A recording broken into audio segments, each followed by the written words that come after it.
Selamat bergabung di podcast Wawasan Kebangsaan Latsar CPNS 2025. Kelompok 3 mempersembahkan. Selamat menyaksikan.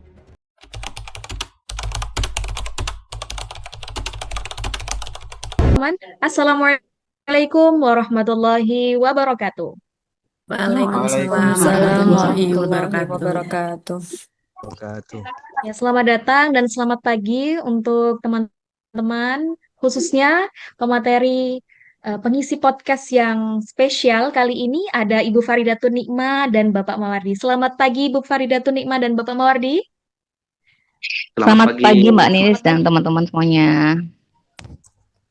Jadi hari ini hari yang spesial karena kita akan berbagi ilmu ya tentang wawasan kebangsaan dari pengisi yang spesial kali ini. Ada Ibu Faridatun Nikmah dan Bapak Mawardi tentang wawasan kebangsaan bela negara.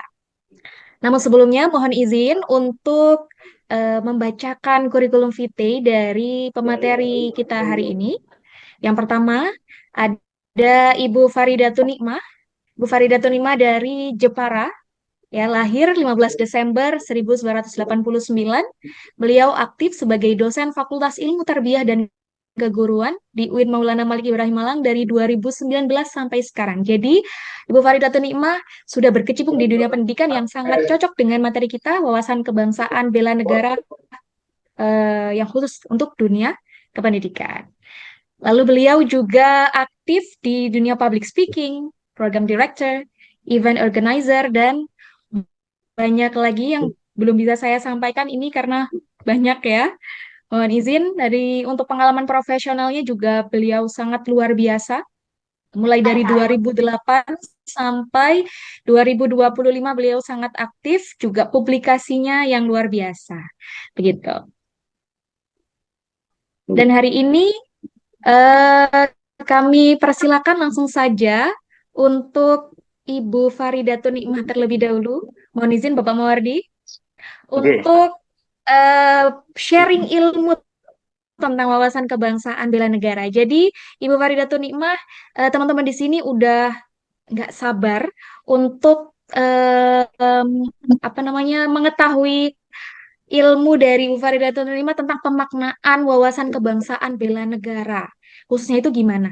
Lalu juga pengalaman-pengalaman pribadi Ibu Faridatun Nikmah di dunia pendidikan yang sudah Ibu Faridatun Nikmah geluti selama ini. Mungkin juga ada isu-isu permasalahan yang terjadi. Bisa sharing untuk teman-teman kita yang masih CPNS. Karena Bu Faridatun Nikmah ini dosen di UIN Maulana Malik Ibrahim Malang. Pastinya sudah menjadi senior ASN Kemenak, keluarga besar Kemenak, seperti itu Ibu. Silakan Ibu Faridatun Nikmah untuk sharing ilmunya. Baik, Waktu dan tempat dipersilahkan. terima kasih. Suara saya kedengeran jelas nggak? Jelas Ibu. Oke, baik. Jelas Ibu. Terima kasih. Assalamualaikum warahmatullahi wabarakatuh. Selamat pagi semuanya.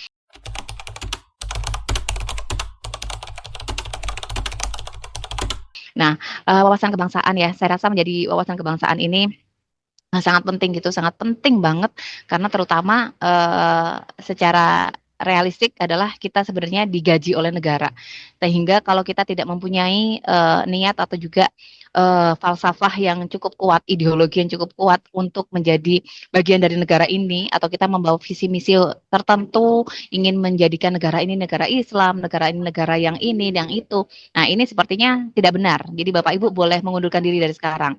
Nah, itu penting. Jadi adalah secara kontrak atau secara transaksional adalah kita menerima gaji dari negara, maka kita harus berkorban atau juga berpikir bahwa apa yang kita lakukan itu untuk negara.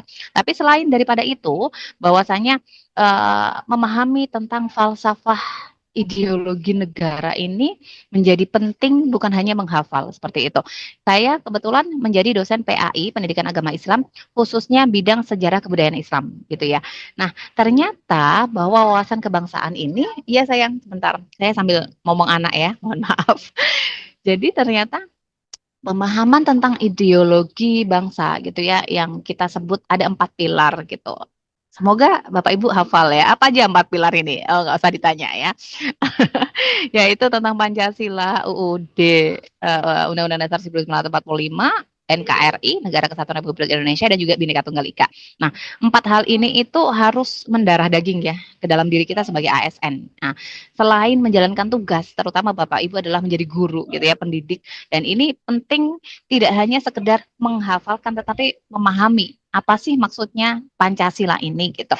Kalau ada sebagian pernah kita melihat ada golongan yang tidak setuju dengan ideologi bangsa Indonesia atau mungkin bahkan ormas tertentu yang tidak setuju dengan Pancasila gitu ya, anti Pancasila gitu. Nah, maka kalau saya boleh mengambil pengalaman saya menjadi dosen SKI adalah berarti sesungguhnya orang ini belum belum memahami atau belum mendalami perjalanannya Rasulullah atau perjalanannya Islam sebelum datang sampai Islam datang seperti itu.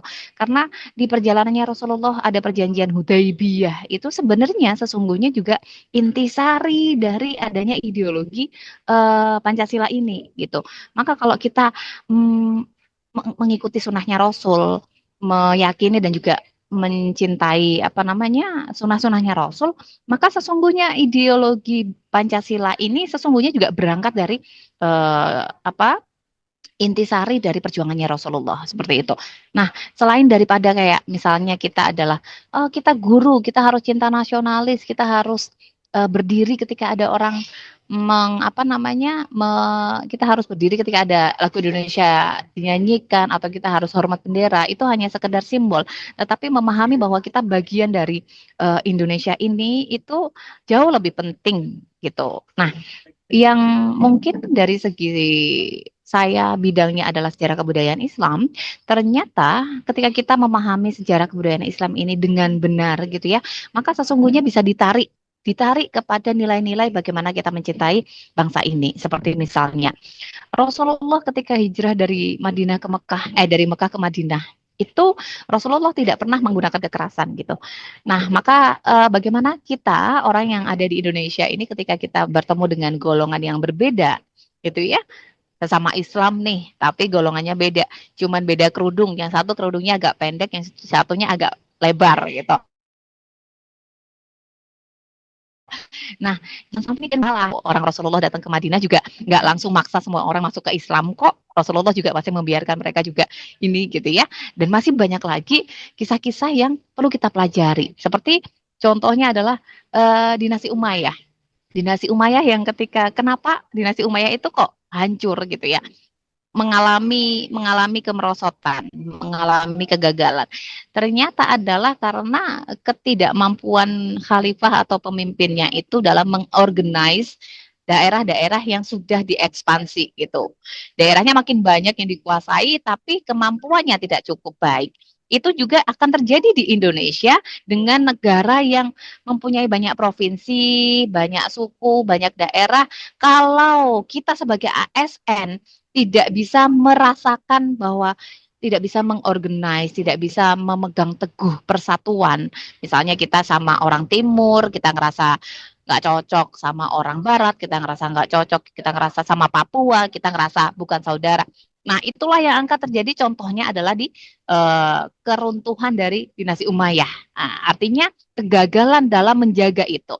Nah, itu sudah pernah terjadi dalam kisah-kisah adanya gerakan Aceh Merdeka, terus kemudian ada Papua Merdeka ya, itu contoh-contohnya adalah ketika presiden kita atau juga pemimpin kita itu tidak mampu menyentuh bagian terdalam dari bagian daerah-daerah Indonesia, maka yang terjadi ya contohnya adalah di dinasti Umayyah tadi itu, gitu. Jadi uh, sebelum kita melangkah jauh ke presiden, wah ini tugasnya presiden untuk menjaga stabilitas Indonesia. Sebelum kita jauh ke sana, ketika Bapak Ibu sudah memakai baju korpri ini, nah gitu ya, memakai baju korpri ini kebanggaan, udah dipakai kemana aja Bapak Ibu, udah diposting kemana aja gitu ya. Nah, selain rasa bangga ini, maka tugas kita itu ya itu dulu gitu, itu dulu menjaga perdamaian. Bapak Ibu nggak perlu ke Papua, nggak perlu ke Aceh. Aceh itu pesawatnya mahal, Papua juga gitu ya. Nah, yang perlu kita lakukan untuk saat ini adalah melihat apakah kanan kiri kita memberikan dampak yang buruk untuk kita menjalankan ibadah. Kalau enggak, terus kita mau ngapain gitu. Nah, ini juga perlu dibawa ke ranah pendidikan ya. Contohnya misalnya, saya rasa wawasan kebangsaan ini tidak hanya menjadi bagian kewajiban dari guru PPKN, enggak. Semua mapel seharusnya menerapkan ini. Bagaimana misalnya guru matematika? Guru matematika kalau mau mengajari bagaimana cara berhitung, bagaimana cara bertransaksi, maka seharusnya ditanamkan juga nilai-nilai bagaimana apa ya orang Indonesia itu menggunakan culture-nya yang seperti apa. Jadi nggak boleh oh kalau kita mengikuti Donald Trump, kita mengikuti ini atau Korea dan lain sebagainya. Gitu. Itu demikian. Terus mapel fikih itu terutama ya SKI. SKI terutama ini SKI misalnya di sini ada guru SKI ada atau enggak guru PAI? Guru PAI semua ya ini ya. Apa? Guru apa aja Indonesia Mbak Nini? ada. Ada yang Oh, bahasa guru Indonesia ada. akidah, Guru Kurdis. akidah, Kurdis, Masya Allah. Nah, saya pengalaman pernah menemui guru-guru yang sedang PPG, Bapak Ibu.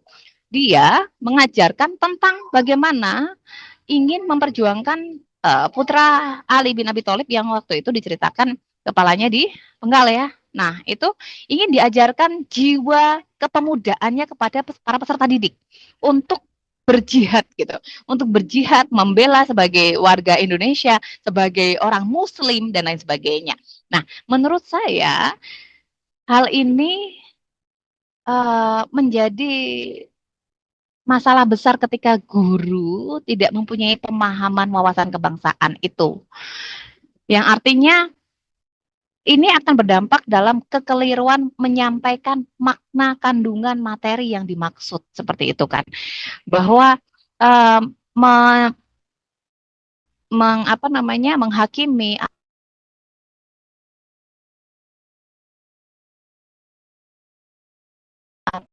atau membela diri dari orang kafir itu sudah dijelaskan kalau kondisi kita terdesak, kalau kondisi itu tidak terjadi, kita belum tindakan apa satuan. Bagaimana juga bahwa culture-nya orang Arab untuk ke Indonesia, tetapi kita tetap mempelajari bagaimana Rasulullah itu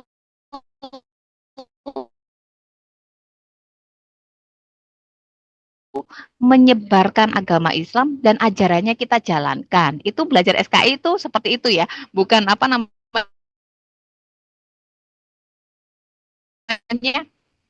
bukan kemudian kita jadi ke Arab-Araban, jadi misalnya orang itu pakai jubah terus mau Jumatan, tapi kalau dia di sawah ke pasar pakai jubah, pakai sorban, nah itu juga mungkin kurang, justru akan memberikan gap antara kita yang mau masuk ke dalam orang yang agamanya mungkin lebih baik, atau mungkin kita maunya mengikuti ajaran Rasulullah, tetapi kita memperkuat identitas simbol keislaman yang justru bikin orang kita jauh dari kita.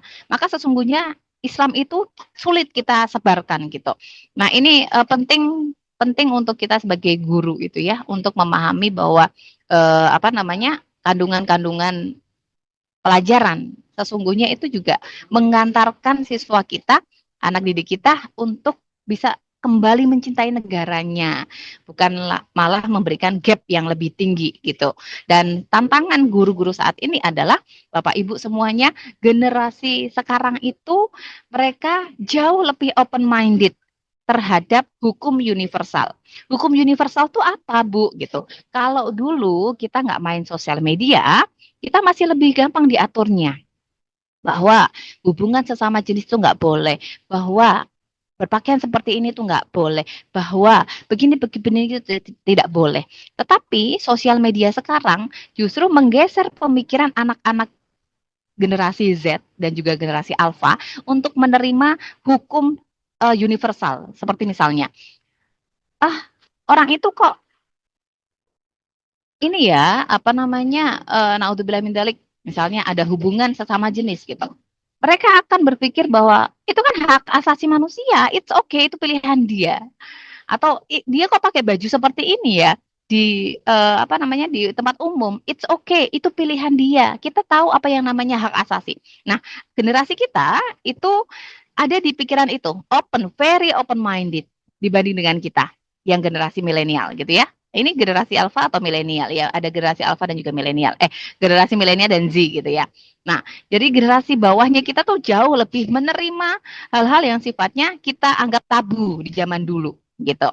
Nah, inilah tugas kita sebagai pendidik untuk mengembalikan nilai-nilai ketimuran, nilai-nilai keindonesiaan, nilai-nilai kebangsaan kita untuk dimasukkan dalam setiap pelajaran yang kita berikan ke peserta didik kita gitu. Itu tugas kita, yaitu memberikan treatment yang benar kepada generasi yang kita ajar untuk menyisipkan seluruh nilai wawasan kebangsaan kepada para peserta didik. Kayaknya itu dulu Mbak Nisa ya. Itu dulu Bapak Ibu, nanti Kasih, Bu. pemantiknya. Nanti kalau ada tanya jawab kita lanjutkan. Terima kasih. Baik, terima kasih Bu Farida atas ilmunya luar biasa sekali. Kita berikan aplaus untuk Ibu Farida. Terima kasih Bu. Jadi ini langsung ada sesi tanya jawab. Kami batasi Boleh, boleh. waktunya ya Ibu ya, karena mohon maaf ini Iya, waktunya juga sudah mau Jumatan. Nah, untuk teman-teman iya silakan. betul. Apabila ada pertanyaan untuk Ibu Farida, 1-2 pertanyaan. Baik, Ibu, mungkin saya ingin bertanya, Ya, Ibu Farida. eh, sebagai seorang dosen, apakah Ibu pernah menemukan kendala atau hambatan ketika memberikan pemahaman tentang wawasan kebangsaan ini kepada mahasiswa Ibu? Itu saja, Ibu, pertanyaannya. Terima kasih. Cukup Ibu Marita. Terima kasih. Langsung Terima kasih dijawab Bu Ibu Marita. Farida. Ya, boleh langsung ya Mbak Nenis ya. Silakan. Bu Marita, terima kasih banyak pertanyaannya. Tentu saja Bu, jadi kalau dibilang sesungguhnya jika kita ingin mengenal seluruh karakter manusia yang ada di muka bumi, maka jadilah dosen. Karena di situ kita bakal ketemu sama semua jenis gitu kan, jenis macam-macam Bu.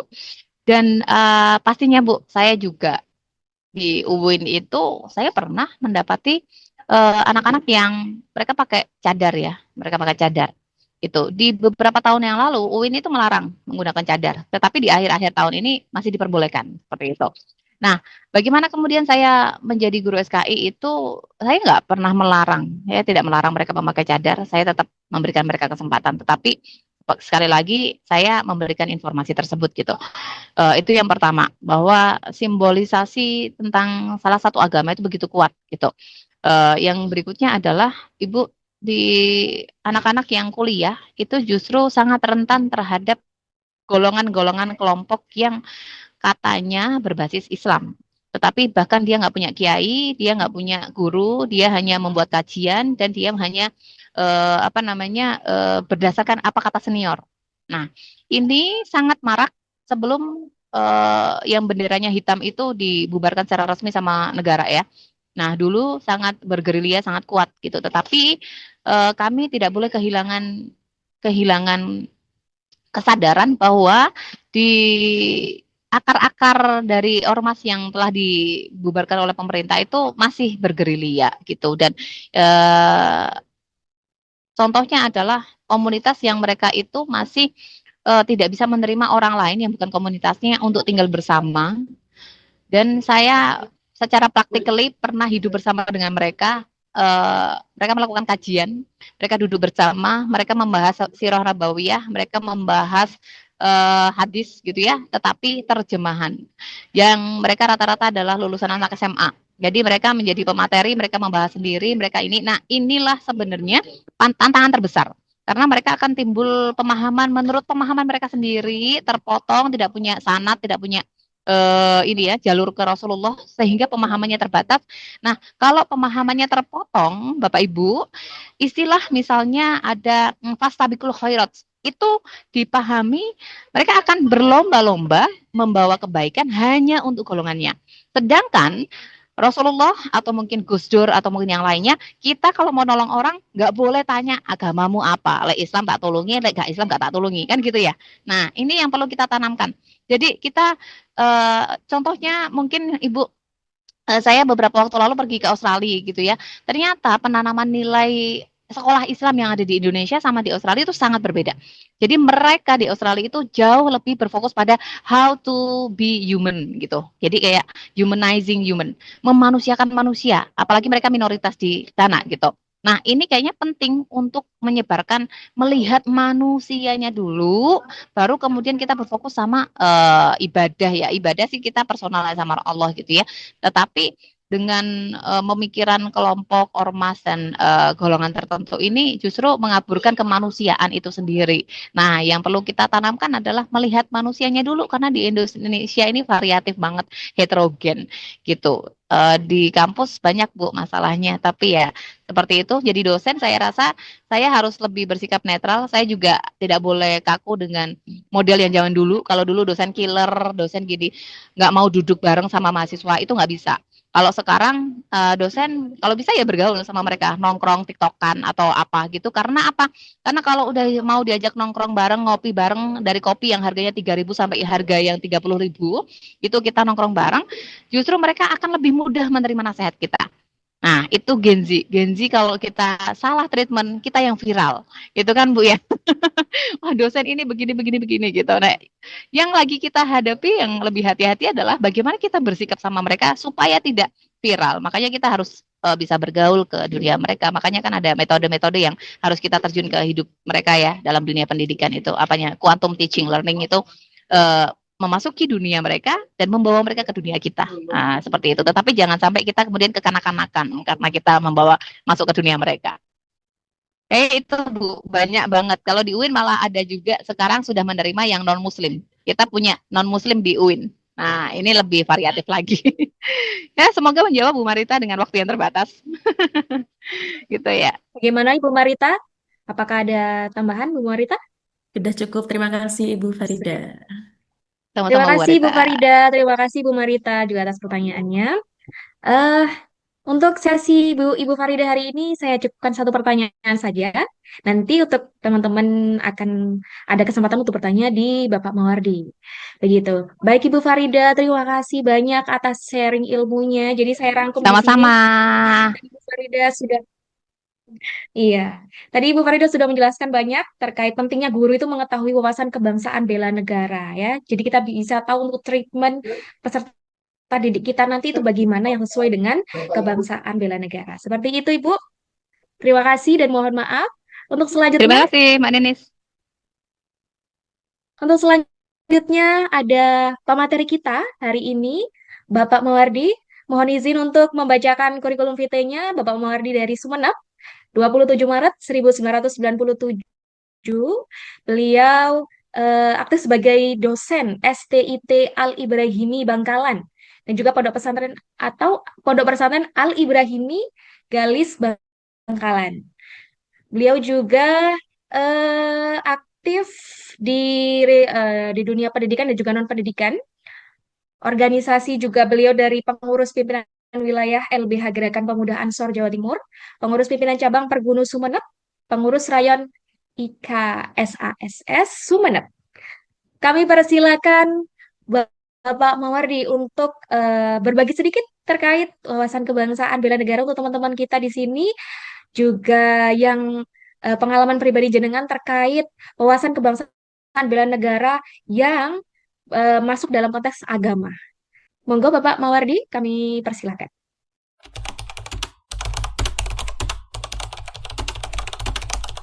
Assalamualaikum warahmatullahi taala wabarakatuh.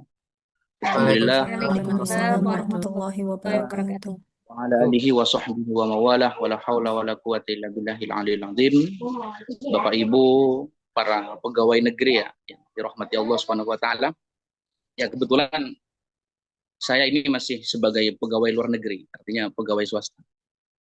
Ini adalah suatu kebanggaan bagi saya pribadi bisa membersamai Bapak Ibu yang statusnya saat ini sebagai pegawai negeri. Oke.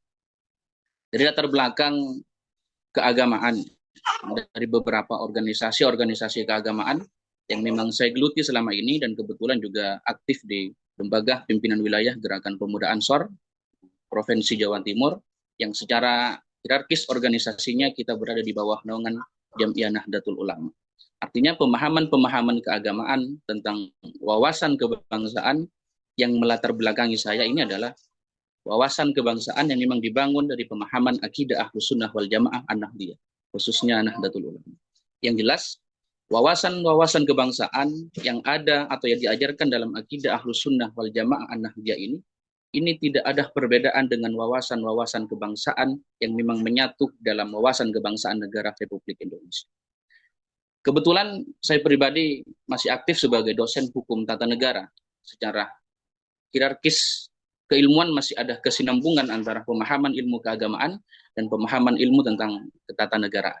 Artinya, wawasan kebangsaan ini merupakan suatu cara pandang bagi bangsa negara Indonesia ini tentang lingkungan yang ada, pola kehidupan yang ada, yang mengutamakan nilai-nilai persatuan dan kesatuan, serta untuk kepentingan kemaslahatan yang bersifat umum, maslahatul ammah. Artinya kemaslahatan bangsa, kemaslahatan negara itu harus didahulukan daripada kemaslahatan pribadi atau daripada kepentingan pribadi.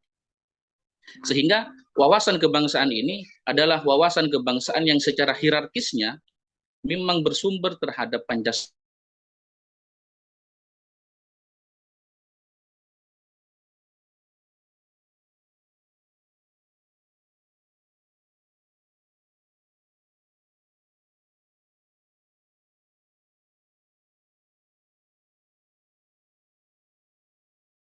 Mohon maaf, Bapak Mawardi, suaranya tidak terdengar. Nilai-nilai ketuhanan, baik nilai-nilai ketuhanan, nilai-nilai persatuan, nilai-nilai kesatuan, nilai-nilai kemanusiaan, nilai-nilai keadilan, ini tidak pernah bertentangan dengan nilai-nilai agama. Artinya, di dalam dunia kebangsaan ini, dalam dunia kebangsaan khususnya negara, ketika disinkronasikan dengan pemahaman-pemahaman akidah Ahlus Sunnah wal Jamaah An-Nahdliyah secara khusus, maka tidak ada pemahaman kebangsaan yang menyeleneh, tidak ada pemahaman atau wawasan kebangsaan yang berbeda. Artinya apa? Artinya nilai-nilai persatuan, nilai-nilai kesatuan yang ada, meskipun berbeda-beda ras, beda-beda suku, beda-beda bahasa, bahkan beda agama, kita di dalam negara kita, wawasan kebangsaan kita masih diakui di dalam hierarkis negara Indonesia. Nah, ini juga menjadi contoh yang sangat konkret dalam pemahaman keagamaan kita, adanya perbedaan-perbedaan latar belakang masyarakat yang ada, perbedaan suku, perbedaan budaya, termasuk perbedaan agama, ini bukanlah suatu hal yang sangat urgen untuk kita perangi bersama, akan tetapi ini dijadikan wawasan-wawasan kepada kita semua bahwasanya agama Islam adalah agama rahmatan lil alamin, artinya agama Islam adalah agama yang mengedepankan nilai-nilai perdamaian dan kedamaian serta nilai-nilai persatuan dan kesatuan. Dan hal ini masih selaras dengan nilai-nilai falsafah di dalam Pancasila, dalam salah satunya adalah Bhinneka Tunggal Ika. Meskipun kita berbeda-beda, tujuannya adalah satu. Tujuannya apa? Untuk kemaslahatan bangsa, maslahatul ammah. Maka pemahaman nilai-nilai wawasan kebangsaan ini sudah seharusnya dan seyogyanya sudah ditanamkan bagi seluruh masyarakat yang ada. Bahkan di dalam dunia profesi, seorang dosen ataupun di dalam berkecimpung dalam dunia keagamaan, maka nilai-nilai dakwah, nilai-nilai dakwah yang diaturkan kepada masyarakat secara luas, baik dakwahnya secara virtual ataupun dakwah secara langsung tatap muka dengan masyarakat, ini harus mengedepankan nilai-nilai kebangsaan yang mana nilai-nilai yang ada di dalam negara kita, pemahaman-pemahaman kebangsaan yang ada dalam negara kita, ini tidak boleh dibenturkan dengan nilai-nilai luhur yang ada dalam agama Islam.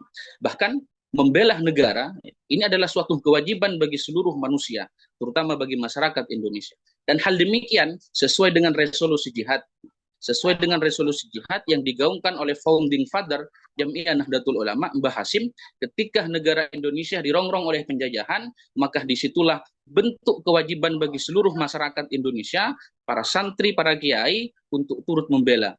Dengan jargon hubbul waton minal iman. Artinya, membela tanah air, membela negara, ini adalah sebagian daripada itu. Maka bentuk pembelaan terhadap negara, ini bukan selalu kita kaitkan dengan dunia militer. Artinya, pembelaan terhadap negara ini bukan selalu berkaitan dengan dunia perang, semisal. Akan tetapi, pembelaan terhadap negara termasuk juga menjaga nilai-nilai kerukunan antar umat beragama, nilai-nilai kerukunan antar umat yang berbeda agama, termasuk nilai-nilai kerukunan bagi seluruh masyarakat Indonesia. Nah, termasuk di dalam dunia pendidikan, salah satu cara untuk menjaga atau membela terhadap negara, salah satunya adalah transformasi keilmuan bagi peserta didik, transformasi keilmuan bagi masyarakat, khususnya bagi orang-orang yang berprofesi di dalam keagamaan, misal sebagai pendakwah atau dai. Artinya apa? Bela negara ini tidak selamanya diidentik dengan nilai-nilai kekerasan yang bersifat militer. Akan tetapi ada bela negara yang sifatnya orientasinya terhadap kecerdasan intelektual. Sudah seharusnya bagi seorang pendidik, sudah seharusnya bagi seorang pendakwah, ini dalam proses transformasi nilai-nilai pemahaman tentang kebangsaan ini, nilai-nilai pemahaman tentang keagamaan ini, tidak hanya berorientasi kepada pemahaman atau kecerdasan secara intelektual saja. Akan tetapi ada 3 konsep yang harus ditransformasikan, baik kecerdasan intelektual question, ada kecerdasan spiritual, dan juga ada kecerdasan emosional. Sehingga ketika tiga-tiganya ini sudah transformasi, sudah menjadi satu kesatuan dalam proses transformasi keilmuan, baik wawasan kebangsaan termasuk bela negara, termasuk pemahaman-pemahaman keagamaan, ini akan menjadi suatu komponen yang sangat luar biasa yang menyatu kepada masyarakat secara umum, yang nantinya akan menjadi wawasan kebangsaan dan juga akan menjadi refleksi nyata ketika ingin membela negara baik di dalam segi apapun. Bahkan dalam konteks-konteks kekinian, khususnya bagi para penggiat keagamaan, khususnya Nahdlatul Ulama sedemikian, kita ini masih banyak memerangi aliran-aliran yang memang tidak sealiran dengan akidah Ahlus Sunnah wal Jamaah Nahdiyah, yang secara umum tidak ada perbedaan dan pertentangan dengan nilai-nilai wawasan kebangsaan Negara Kesatuan Republik Indonesia. Termasuk salah satunya menjaga ideologis negara. Menjaga ideologis negara ini juga dijaga oleh Jamiah Nahdlatul Ulama. Artinya, apabila ada ormas-ormas lain yang menyerang akidah kita, menyerang ideologis kita, itu adalah musuh bagi kita. Meskipun secara tidak nyata bela negara kita tidak harus berperang secara fisik, akan tetapi kita harus membentengi para kader-kader kita, masyarakat-masyarakat kita, agar mereka tidak terkontaminasi dengan pemahaman-pemahaman radikalis misal, atau pemahaman-pemahaman yang dapat menjadikan ujung tombak adanya perpecahan antar bangsa, perpecahan antar masyarakat. Sebab Indonesia memang terbangun, asal-usulnya Indonesia memang terbangun dari beberapa perbedaan, beda ras, beda suku, beda bahasa, bahkan beda agama, akan tetapi disatukan di dalam bangsa dan negara Indonesia. Ini adalah nilai luhur yang memang dijadikan tujuan utama di dalam transformasi keilmuan pemahaman terhadap masyarakat secara luas, terutama bagi para penggiat-penggiat keagamaan, penggiat-penggiat dakwah Islamiyah. Memang banyak tantangan-tantangan yang dihadapi oleh para penggiat keagamaan atau pegiat transformasi keilmuan dalam dunia keislaman ini. Di antaranya adalah adanya gerakan-gerakan radikalis yang berada di luar gerakan kita, yang secara langsung itu akan menyerang terhadap pemahaman-pemahaman dan akidah kita semua, termasuk akan menyerang pemahaman-pemahaman kebangsaan yang ada pada negara Indonesia. Termasuk adanya gerakan-gerakan khilafah semisal, ingin menghapus negara Indonesia sebagai negara hukum semisal, negara kesatuan akan digantikan dengan negara khilafah. Artinya ini akan menjadi negara Islamisasi. Islamisasi bukan hal langsung menghapus segala tatanan yang ada, akan tetapi dalam pemahaman kita, Islamisasi itu adalah memasukkan nilai-nilai agama Islam selama nilai-nilai yang ada sebelumnya dalam proses pemahaman kebangsaan negara ini tidak bertentangan dengan nilai-nilai yang ada pada agama Islam. Sehingga dalam akidah kita, bahkan dalam pemahaman Jamiah Nahdlatul Ulama itu, kita bisa memegang teguh terhadap al-muhafadzatu 'alal qadimis sholih wal akhdhu bil jadidil asli. Artinya apa? Tetap mempertahankan tradisi lama yang dianggap baik, dalam artian tidak bertentangan dengan nilai-nilai agama Islam, akan tetapi kita tidak menutup kemungkinan untuk berinovasi yang lebih baru, inovasi yang lebih modern, inovasi yang lebih update dengan kebutuhan zaman, selama hal demikian dianggap lebih baik dan juga tidak bertentangan dengan agama Islam.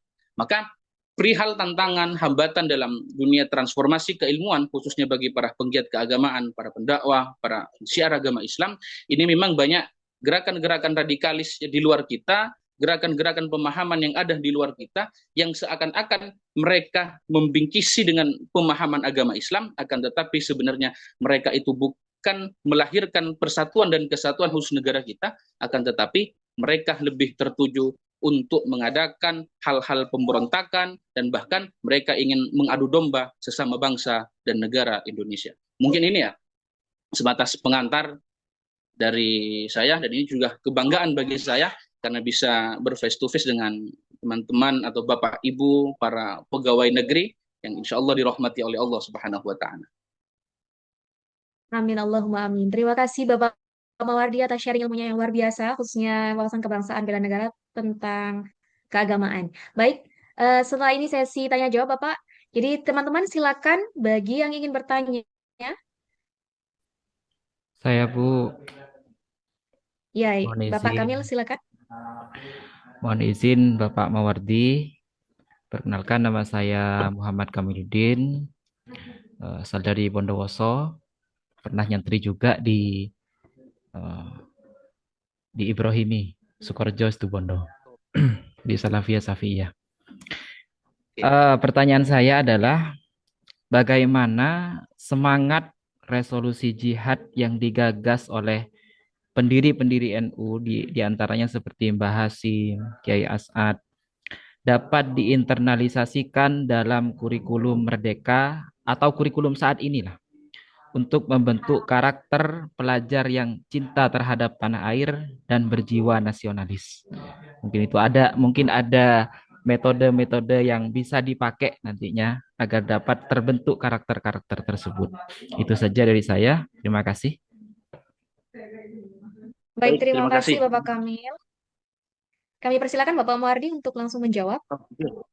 Terima kasih Bapak Kamil. Berarti Bapak Kamil ini adalah saudara kandung dalam pemahaman keislaman, ya, tentunya di pondok pesantren tercinta Salafiyah Syafi'iyah. Artinya kalau sudah ada ASN yang memang background latar belakang dari pesantren yang aliran adalah akidah Ahlus Sunnah wal Jamaah Nahdiyah secara khusus, berarti pemahaman tentang wawasan kebangsaan yang dikombinasikan dengan nilai-nilai resolusi jihad yang memang digaungkan oleh founding father pendiri dari Nahdlatul Ulama, ini adalah suatu kebanggaan yang luar biasa. Kenapa? Karena dengan sejatinya meskipun semisal tidak secara langsung terimplisit di dalam kurikulum yang ada saat ini, maka secara otomatis dia sudah membawahi atau dia sudah menjadi udara segar untuk pemahaman transformasi nilai-nilai akidah Ahlus Sunnah wal Jamaah Nahdiyah, khususnya yang memang tidak pernah bertentangan dengan ajaran-ajaran agama Islam yang memang disesuaikan dengan nilai-nilai kebangsaan negara kita. Oke. Kalau kita ingin membawa resolusi jihad ya, di dalam dunia pendidikan, karena yang jelas hubbul waton minal iman ini adalah salah satu gaungan yang sangat luar biasa pada waktu itu, dan bahkan ini menjadi sejarah berdirinya para santri, para kiai dalam resolusi jihad, membela negara Indonesia, dan bahkan kita mengenal adanya Hari Santri Nasional, dan juga banyak para kalangan kiai, para santri yang dinobatkan sebagai pahlawan nasional. Salah satunya adalah Al-Mukarram Kiai Haji Raden As'ad Syamsul Arifin, ya, adalah guru kita. Beliau memang salah satu founding father juga, disebut sebagai mediator daripada berdirinya NU. Artinya resolusi jihad ini, pemahaman tentang hubbul waton minal iman, ketika kita diinternalisasikan dalam dunia pendidikan, ini sudah seakan-akan tidak ada bertentangan dengan nilai-nilai pendidikan yang ada di Indonesia. Kenapa saya katakan demikian? Dari beberapa perubahan kurikulum pendidikan yang ada hingga sampai saat ini, yang jelas kurikulum pendidikan di Indonesia ini adalah kurikulum pendidikan yang sudah sesuai dengan kondisi dan situasi serta sesuai dengan wawasan kebangsaan negara Indonesia. Artinya apa? Kurikulum yang ada, kurikulum yang diterapkan itu kalau dalam bahasa hukumnya secara desainnya sudah sesuai dengan situasi dan kondisi masyarakat, khususnya bagi peserta didik. Akan tetapi secara desolennya, nah ini terkadang ada gap ya. Ketika secara desain kurikulum itu sangat luar biasa, sesuai dengan nilai-nilai luhur kebangsaan, sesuai dengan nilai-nilai bela negara yang tercantumkan juga di dalamnya, akan tetapi terkadang secara desolen, secara penerapannya ini ada beberapa faktor yang dapat mempengaruhi. Termasuk ketika ada tenaga pengajar atau tenaga pendidik, atau mungkin kita ambil secara umum dalam ranah para pendakwah dan pendai, ketika latar belakang organisasi mereka ada latar belakang organisasi yang tidak sesuai dengan nilai-nilai wawasan kebangsaan di Indonesia, maka terkadang mereka akan memunculkan pemahaman-pemahaman radikalis. Maka oleh karena itu, pemahaman atau nilai resolusi jihad hubbul waton minal iman ini adalah salah satu cara yang sangat konkret dapat diterapkan di dalam dunia pendidikan, bahwasanya sebelum kita memberikan pemahaman tentang edukasi, pendidikan-pendidikan yang lain, maka pemahaman terhadap kecintaan terhadap bangsa, kecintaan terhadap negara ini sudah harus diinternalisasikan terlebih dahulu. Kenapa demikian? Karena ketika pemahaman tentang kecintaan terhadap negara, pembelaan terhadap negara ini sudah menyatu dalam peserta didik, maka yang jelas ketika ada gesekan-gesekan pemahaman dari ormas-ormas lain semisal yang ingin memecah belah kita, maka secara otomatis itu akan tertolak. Kenapa? Karena pemahaman tentang resolusi jihad, pemahaman kecintaan terhadap negara ini sudah menyatu dengan peserta didik. Sehingga apa? Karena nilai-nilai resolusi jihad sebenarnya itu sudah tidak pernah bertentangan nilainya dengan nilai-nilai Pancasila yang dijadikan sebagai falsafah dan ideologi negara. Artinya, kalau kita sudah menginternalisasi resolusi jihad ya, dari founding father Jamiah Nahdlatul Ulama, secara otomatis ini sudah menginternalisasi nilai-nilai falsafah dalam Pancasila, baik nilai-nilai ketuhanan, ya, nilai-nilai persatuan dan kesatuan, nilai-nilai kemanusiaan, nilai-nilai keadilan, dan juga nilai-nilai keadilan bagi seluruh masyarakat Indonesia yang secara umum adalah maslahatul ammah, itu lebih didahulukan daripada kemaslahatan secara pribadi. Sehingga dapat ditarik sebuah benang merahnya, internalisasi atau semangat resolusi jihad ketika diterapkan di dalam dunia pendidikan ini sudah sangat selaras dengan nilai-nilai kebangsaan yang harus ditanamkan kepada para peserta didik. Kenapa? Karena resolusi jihad yang digagaskan atau yang digaungkan oleh founding father Jamiah Nahdlatul Ulama ini tidak pernah bertentangan dengan nilai-nilai luhur kebangsaan, nilai-nilai luhur kenegaraan khususnya negara Indonesia.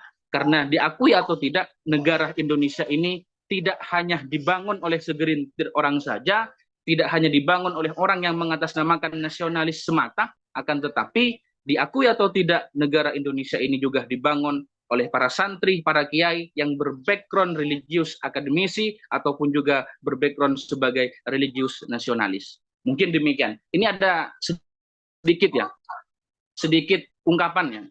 Ini memang orangnya bukan religius, akan tetapi ada beberapa hal-hal atau statement-statement dari beliau yang memang menunjukkan nilai-nilai revolusi, khususnya di dalam nilai-nilai kebangsaan. Itu adalah seorang tokoh nasionalis Tan Malaka. Beliau dikenal sebagai tokoh revolusioner Indonesia. Beliau itu banyak memiliki pemikiran tentang kebangsaan yang sangat relevan. Di antaranya, beliau itu menekankan pentingnya kemerdekaan sejati yang dirasakan oleh rakyat, bukan hanya kemerdekaan secara formal. Artinya apa?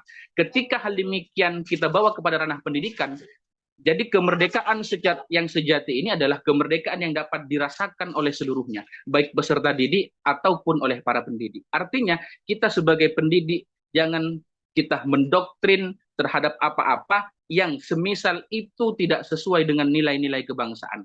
Artinya, kita harus bisa mendoktrin terhadap pemahaman-pemahaman peserta didik yang memang sesuai dengan nilai-nilai kebangsaan agar terciptanya yang namanya kemerdekaan secara sejati, bukan hanya kemerdekaan secara formal. Dan juga Tan Malaka ini menyoroti pentingnya persatuan dan semangat revolusioner. Artinya untuk mencapai tujuan nasional, ya, khususnya negara Indonesia, ini diperlukan untuk membangun kekuatan dari dalam. Apa kekuatan dari dalam?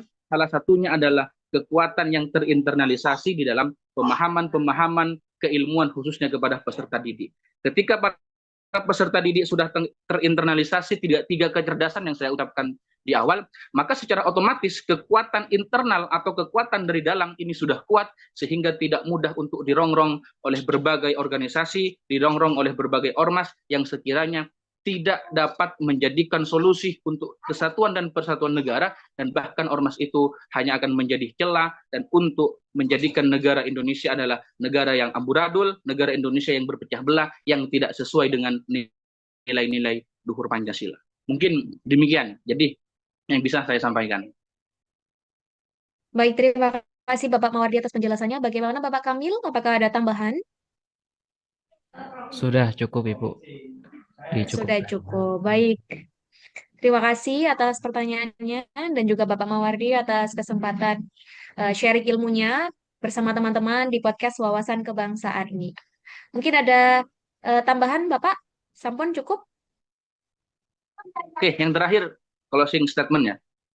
Bagi saya mungkin sebenarnya ini tidak sepadan karena saya pegawai luar negeri, artinya swasta. Ketika ingin memberikan closing statement bagi para pegawai negeri yang sejatinya sebagai pembela negara ya di dalam dunia pendidikan. Meskipun kita berbeda di dalam dunia profesi, akan tetapi kita sama di dalam tujuan, artinya tujuan untuk transformasi keilmuan bagi para peserta didik.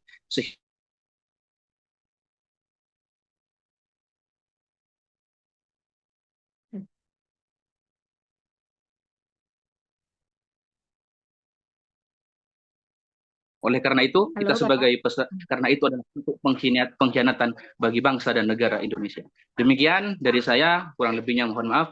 Wallahul muwaffiq ila aqwamit thoriq. Wassalamualaikum warahmatullahi wabarakatuh. Waalaikumsalam Waalaikumsalam warahmatullahi warahmatullahi wabarakatuh. wabarakatuh. Berikan close untuk Sekelang, Bapak Mawardi. sekelangkong, Terima sekelangkong. kasih Bapak Mawardi. Kami mewakili teman-teman. Mohon Terima maaf kasih apabila Bapak ada Mardi. kesalahan. Terima kasih Ustadz. Baik, teman-teman, kita cukupkan untuk podcast kali ini tentang wawasan kebangsaan. Kita tutup dengan bacaan hamdalah. Alhamdulillahirabbil alamin. Alhamdulillahirabbil Alhamdulillahirabbil alamin. alamin. Terima kasih. Sekali lagi terima kasih Bapak Assalamualaikum Mardi. warahmatullahi wabarakatuh.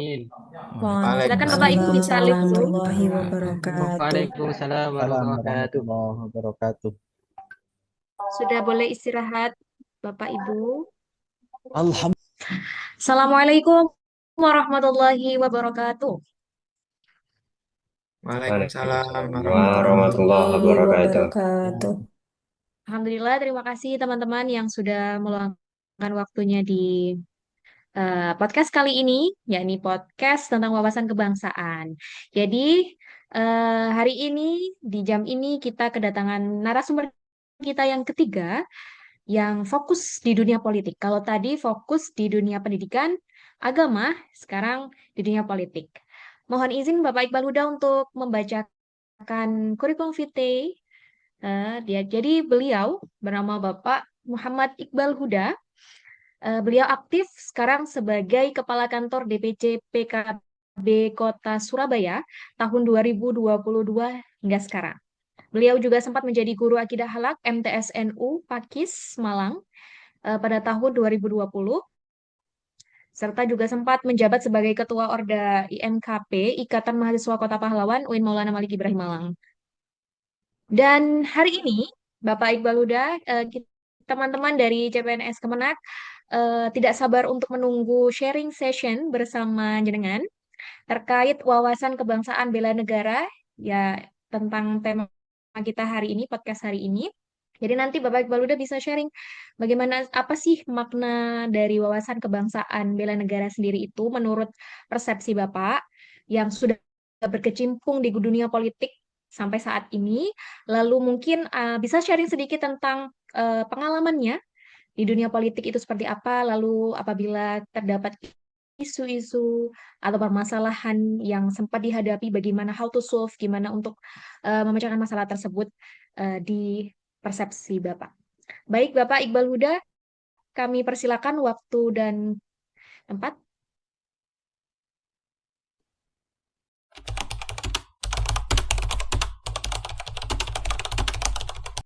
Assalamualaikum warahmatullahi wabarakatuh. Waalaikumsalam warahmatullahi wabarakatuh. Alhamdulillah, alhamdulillahirabbil alamin. Wa bihi nasta'inu ala umuri dunya waddin. Wassalatu wassalamu ala asrofil anbiya wal mursalin. Sayyidina wa maulana Muhammad wa ala alihi wa sahbihi ajma'in amma ba'd. Selamat siang kepada yang terhormat Ninis atau Ibu Hoirunisa selaku teman saya seperjuangan di S1 UIN Maulana Malik Ibrahim Malang. Dan tak lupa audiens-audiens yang kalau nggak salah dari kelompoknya Bu Ninis yang Benar, selaku Bapak. CPNS. Gimana? Benar, benar Bapak. Ya, yang selaku CPNS dari Kemenak ini ya. Ya, baik sebelumnya mohon maaf ya apabila ada pengunduran waktu dikarenakan Bu Ninis ini kalau mengundang itu luar biasa dadaknya, terlebih lagi di jam kerja yang super sekali. Oke, sebelum saya masuk ini kan bincang-bincang sedikit lah ya melalui politik. Disclaimer terlebih dahulu bahwasanya saya di sini sebatas kader dari partai politik yang ada di Indonesia yaitu Partai Kebangkitan Bangsa. Dan saya di sini cuma sebagai kader sekaligus yang kebetulan menjabat sebagai Kepala Kantor DPC PKB Kota Surabaya. Partai Kebangkitan Bangsa ini sendiri lahir pada 23 Juli 1998 atau 1998 di Cianjur yang sebentar lagi akan mengadakan harlah di Jakarta karena kan sekarang kan tanggal berapa ya 11. Nah, nanti itu tanggal 23 Juli kita akan ada harlah di Jakarta. Inisiator eh, Partai Kebangkitan Bangsa salah satunya yaitu Gus Dur atau yang dikenal sebagai Kiai Abdurrahman Wahid ya. Di sini PKB lahir itu dari 5 kiai dan tak lupa itu kiai-kiai Nahdlatul Ulama pada saat di tahun 98 itu ada eh, kiai-kiai NU yang harus membuat partai politik sendiri dikarenakan situasi politik saat itu nggak stabil. Di antaranya satu ada jadi PKB itu dilahirkan dari 5 tokoh Kiai NU. Yang pertama ada Kiai Haji Abdurrahman Wahid, kemudian kedua Kiai Haji Munasir Ali, yang ketiga ada Kiai Haji Ilyas Ruhiyat, dan keempat Kiai Haji Mustafa Bisri, serta Kiai Haji Muhid Muzadi. Jadi semua ini tokoh-tokoh kiai-kiai yang berperan dari Nahdlatul Ulama, bahwasanya PKB sama NU itu tidak bisa dipisahkan atau dari satu kesatuan. Sebelum menginjak lebih yang dalam, ini kan saya kepala kantor sekaligus eh, administrasi. Berarti saya menjelaskan dari argumentasi saya pribadi sekaligus yang struktural di dalam partai PKB. Jadi kalau semisal untuk membahas partai yang lain mungkin bukan ranah saya. Jadi saya lebih ke pengalaman pribadi saya selama menjadi kader PKB. Jadi ada yang namanya DPP. DPP itu Dewan Pengurus Pusat PKB yang ketua umumnya itu Abdul Muhaimin Iskandar atau yang biasa dikenal dengan Cak Imin. Pasti tahu. Dan sekarang ada mengikuti Pak Prabowo sebagai Menko Pemberdayaan Masyarakat. Mungkin yang lain pastinya tahu ya Cak Imin. Soalnya biasanya yang dulu, yang kemarin Cap bukan dari Cak Imin, ada ke Korea Cak Mien. Kemudian yang ada namanya DPW. Nah, DPP ini kan tadi kan pengurus pusat, jadi yang mengurusi seluruh ruang lingkup di Indonesia. Kemudian ada di bawahnya lagi yang disebut dengan DPW, Dewan Pengurus Wilayah, yang itu sebagai provinsi yang ada di Indonesia. Seperti Jatim, berarti disebutnya itu DPW PKB Jatim. Ya, yang saya tahu DPW PKB Jatim ini ketuanya oleh kakak dari Gus Muhaimin, yaitu Abdul Halim Iskandar yang sekarang menjabat di DPR RI. Kemudian ada DPC PKB Kota Surabaya. Nah, DPC ini Dewan Pengurus Cabang. Cabang di sini dalam artian kota atau kabupaten. Nah, nah ini yang saya ini ada di sini nih, selaku Kota Surabaya. Nah, saya dari pengurus DPC PKB Kota Surabaya yang di mana ketuanya yaitu Dr. Andes Muhammad Musyafa sekaligus Ketua DPRD Provinsi Jawa Timur. Ya, kurang lebihnya saya menjelaskan perihal struktural ya. Nah, kemudian ada tingkatan kita yang ada di kecamatan itu disebut DPAC, kemudian ada yang tingkatan kita dari kelurahan itu disebut DPRT. Nah, itu struktural semua pengurusan Partai Kebangkitan Bangsa. Nah, di sini juga kemarin eh, yang setahu saya ini ya, kalau di RR, DPR RI itu ada PKB mendapatkan 81 kursi kalau nggak salah.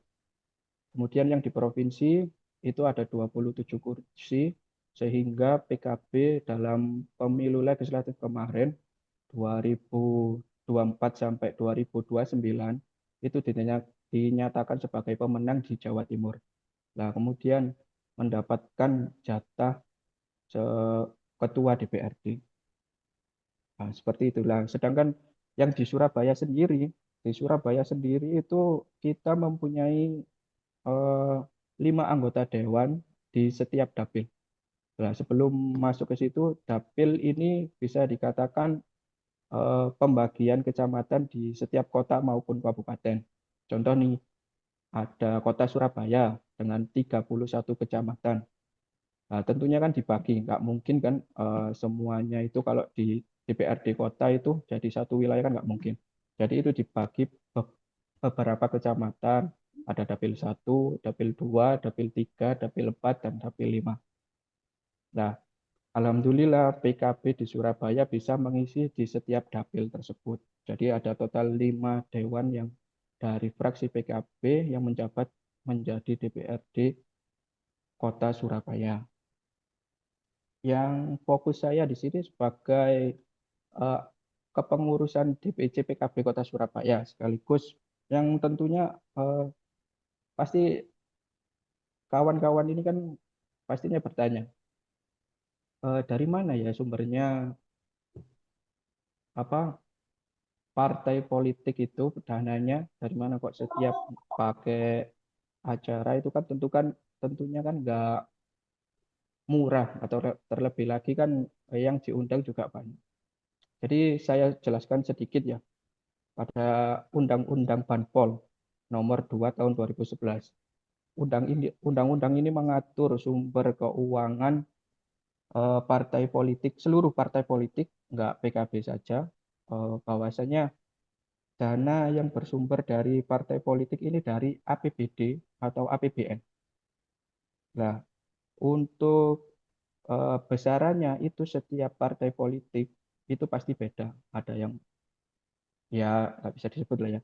Ada yang dari partai PDI itu beda sama Gerindra sama PKB nggak ada yang sama. Kenapa kok beda? Dikarenakan eh, jumlah suara yang diperoleh dari pemilu kemarin. Jadi semakin banyak yang nyoblos atau yang memilih, nah itu mempengaruhi dana yang bisa kami dapatkan dari APBN atau APBD tersebut. Kalau di Surabaya ini kita kemitraannya bersama Bankes Bangpol. Jadi yang mencairkan itu tetap eksekutif, eksekutif yaitu kalau di Surabaya itu ya wali kota, kalau di kabupaten ya ada bupati, kalau seperti itu. Jadi untuk itu sumber keuangannya kita dan pastinya setiap tahun kita itu membuat laporan bahwasanya dari dari jumlah sekian kan ada undang-undangnya di situ disebutkan bahwasanya 60% itu dibuat untuk kegiatan politik, yang 40% itu dibuat kesehariatan atau operasional kantor. Jadi semisal gaji, kemudian ada operasional kesehatan yang lain lah untuk pemeliharaan gedung atau kursi lah itu masuk di 40%-nya itu. Kemudian yang saya simpulkan selama saya menjadi kader PKB ini ya, wawasan kebangsaan saya yang tentunya saya bersyukur dan alhamdulillah bahwasanya saya bisa bergabung di Partai Kebangkitan Bangsa dikarenakan yang satu PKB lahir nggak jauh dari Nahdlatul Ulama yang dimana kita kalau di pondok-pondokan biasanya dulu kan ya diajarkan Nahdlatul Ulama atau Aswaja itu kan diajarkan. Jadi ketika kita ada mengundang kegiatan politik, itu kita tidak lupa kalau bahwasanya kita mengundang orang-orang di hari Kamis atau malam Jumat. Itu kita yang pertama itu biasanya melakukan tahlilan kepada pendahulu kita, kemudian kepada pengurus-pengurus NU. Nah, itu kan yang menurut saya itu kan sesuatu yang luar biasa ya, bahwasanya ini partai politik yang moderat, bukan partai Islami loh ya PKB ini, partai politik yang moderat. Jadi kalau semisal ada eh, yang non Muslim masih kita terima. Nah itu kita bisa tahlilan terlebih dahulu, kemudian tidak lupa membacakan Al-Fatihah, kemudian bahkan ada setiap tahunnya itu bisa 3 kali mengundang kiai-kiai seluruh Jawa Timur. Soalnya di peraturan kita di PKB itu bahwasanya pengurus itu harus ada yang istilahnya itu Dewan Syuro. Dewan Syuro yaitu yang diisi oleh kiai-kiai atau ustadz-ustadz yang agamanya yang tentunya dari NU yang bisa eh, memberitahukan kita ketika apabila ada sesuatu yang mungkin agak melenceng, lah itu fungsinya Dewan Syuro itu seperti itu. Kemudian yang kedua ini dari pengalaman saya selama di PKB ini kan tentunya banyak program ya, entah itu dari DPRD kota ataupun provinsi itu setiap kalau di kota setiap 6 bulan sekali itu ada turun ke lapang dengan nama reses atau serap aspirasi masyarakat.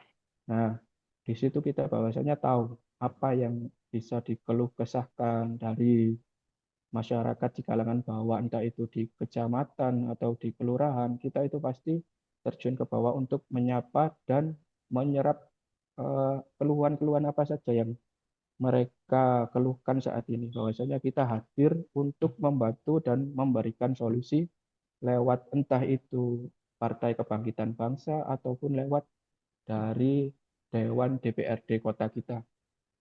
Jadi tentunya yang biasanya dikeluhkan oleh masyarakat itu pertama ada sarpras, sarana prasarana. Kalau semisal di musola untuk pengajuan SON atau TOA, pengeras suara itu bisa diproposalkan di DPRD kota.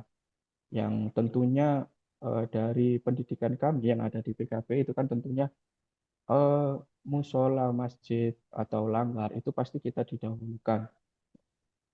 Soalnya balik lagi, kita lahir dari kalangan bawah PKB ini. Jadi kita tahu yang ada di bawah seperti apa, kemudian yang perlu dikasih solusi terlebih dahulu seperti apa, seperti itu. Kemudian ada yang namanya, jadi ada program unggulan kita yang di Surabaya ini ya. Surabaya ini alhamdulillah mempunyai 5 ambulans. 5 ambulans, 1 HiS. Kenapa kok bisa banyak seperti itu? Dikarenakan setiap kami serap aspirasi, entah itu kegiatan politik ataupun reses serap aspirasi dari DPRD kota maupun provinsi, itu orang Surabaya ini kan rata-rata itu kan bisa dibilang cuma yang KTP asli Surabaya itu 30%. Selebihnya itu ada yang dari Madura, ada yang dari Kediri, dan lain-lain. Kebanyakan seperti itu kalau di Surabaya. Orang-orang itu kan masih menganut ya kalau misal mohon maaf ya ada yang meninggal atau yang sakit itu kalau mau dikubur itu dikubur di tempat asal.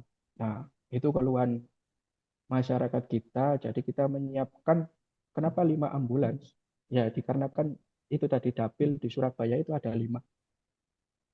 Ada dapil 1, 2, 3, 4, dan 5. Jadi setiap dapil itu ada mobil siaga dari DPC PKB Kota Surabaya untuk keperluannya masyarakat tersebut, entah itu dalam kota maupun luar kota. Itu yang dalam artian ya sungguh ya bisa dipetik sendiri lah nilai moralnya seperti apa. Kemudian ada 1 HiS. 1 HiS ini untuk seluruh warga Surabaya atau konstituen ataupun yang dari pemilih kita sendiri dalam PKB ini. Ya untuk keperluannya biasanya ini eh, mintanya ibu-ibu muslimat. Nah, ibu-ibu muslimat ini kan biasanya ada acaranya yang ziarah wali, yang ziarah itu oke, kita hadirkan 1 HiS. Jadi di situ kita nggak menarik, meskipun ambulan juga nggak menarik apa itu, nggak menarik harga. Yang tentunya kita ikhlas untuk masyarakat.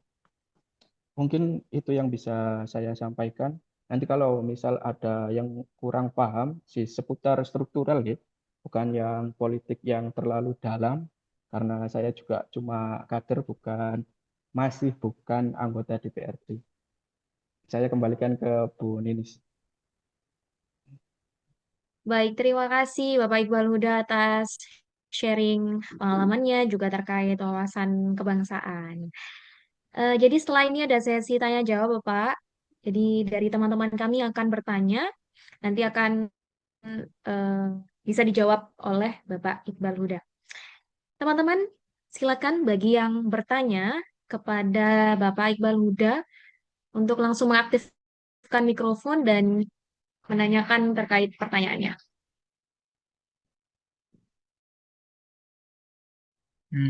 Mungkin saya Ibu Nisa. Oh ya, silakan.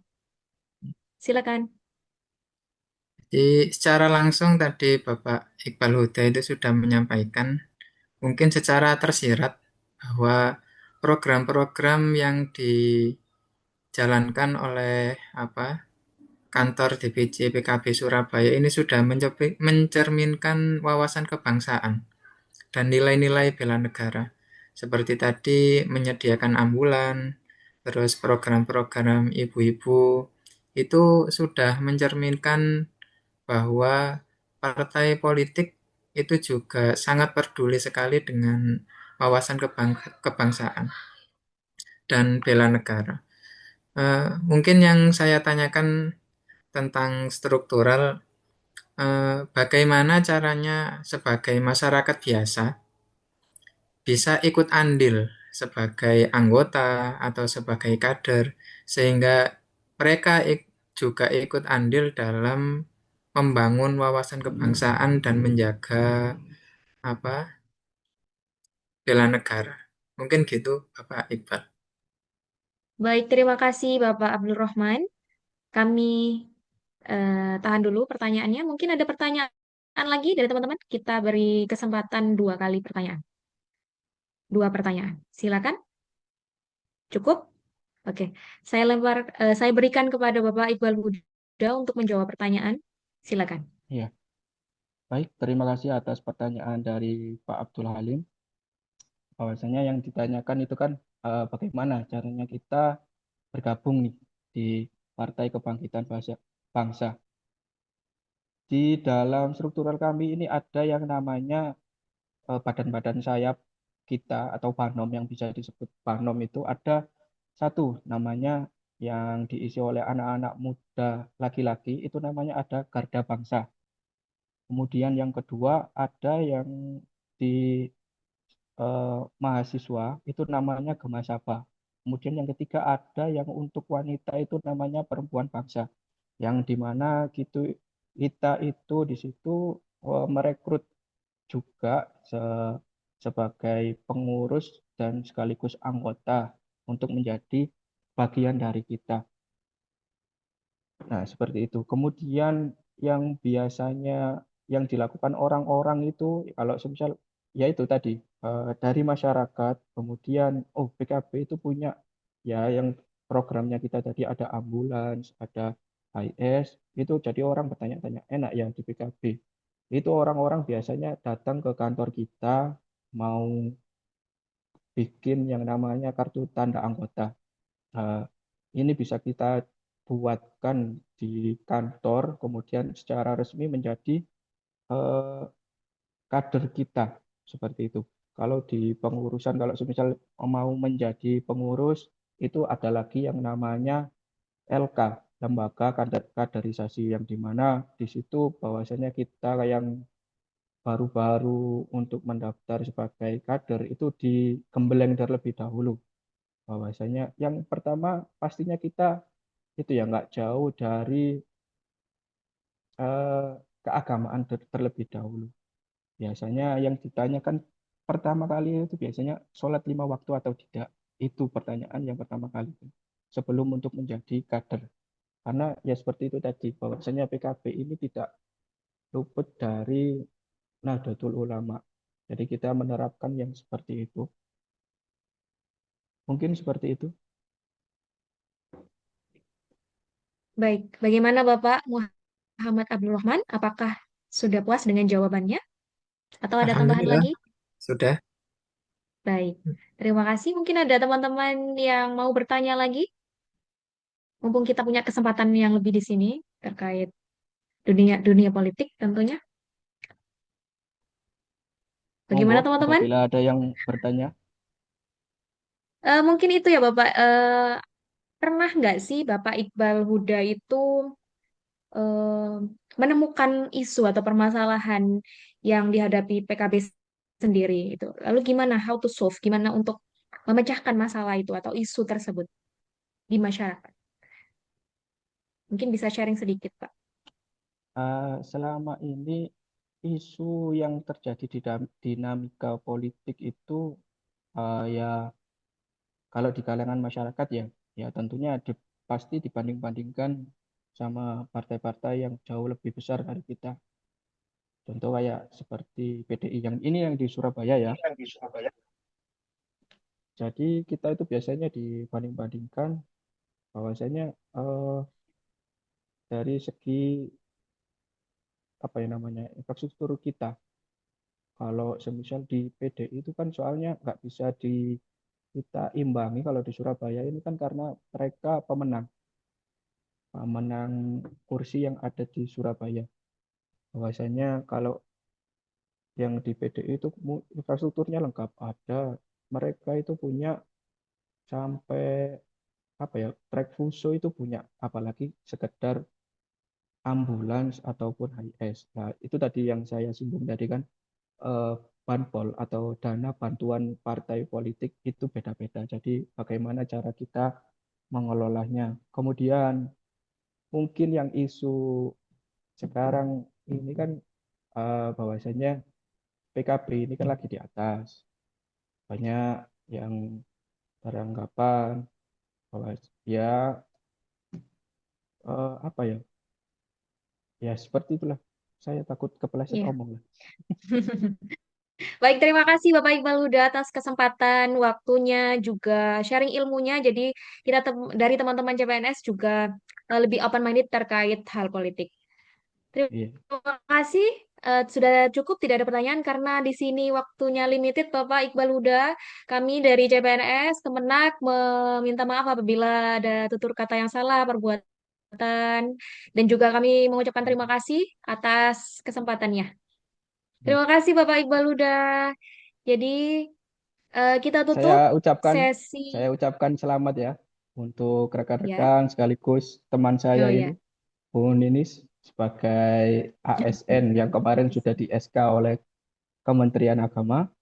Semoga ilmunya barokah dan manfaat untuk bangsa dan negara. Amin.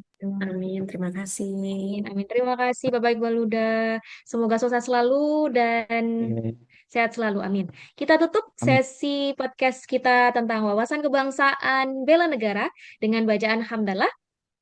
Alhamdulillahirabbil alamin. Terima kasih. Assalamualaikum warahmatullahi wabarakatuh.